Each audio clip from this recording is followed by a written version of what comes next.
முன்னாள் முதலமைச்சர் கருணாநிதி தன் இறுதி நிமிடங்கள் வரை போராளியாக இருந்ததாக தெரிவித்துள்ள நாடாளுமன்ற மாநிலங்களவை உறுப்பினர் சிவா, திராவிடம் எனும் எஃகு கோட்டையை யாராலும் உடைக்க முடியாது எனவும், தேர்தல் தோல்வி என்றுமே திமுகவின் ஆயுளை தீர்மானித்ததில்லை எனவும் குறிப்பிட்டுள்ளார்.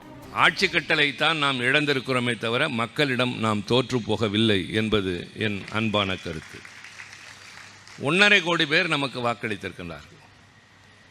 நம்மை எதிர்த்து இன்றைக்கு ஆட்சியில் அமர்ந்திருக்கிறவர் நம்மை விட வெறும் 17 லட்சம் வாக்குகள் தான் அதிகம் பெற்றிருக்கிறார். பெரிய அலை அடித்தது என்றோ, அவர் பால் மக்கள் கூட்டமே சென்று விட்டது என்றோ, இளைஞர்கள் திரண்டு நிற்கின்றார்கள் என்று சொல்வதோ நம்மை நாமே ஏமாற்றிக் கொள்வது என்றால், அவர் 150 இடங்களில் வெற்றி பெற்றிருக்க வேண்டும். பெரும்பான்மை கூட தராமல் வெறும் 107 இடங்கள் மட்டுமே தந்த தமிழ்நாடு இது என்பதை தயவு செய்து மறந்து விடாதீர்கள். இந்தியா முழுவதும் எடுத்துக்கொண்டாலும் சரி, உலக நாடுகளில் எடுத்துக்கொண்டாலும் சரி, ஒரு ஆட்சி திறமையாக நன்மைகளை செய்கின்றது, மக்கள் மீது அன்பு காட்டுகிறது என்பதால் தொடர்ந்து ஆட்சி அனுமதிக்காமலும் நடப்பதுதான் ஜனநாயகம் என்பது.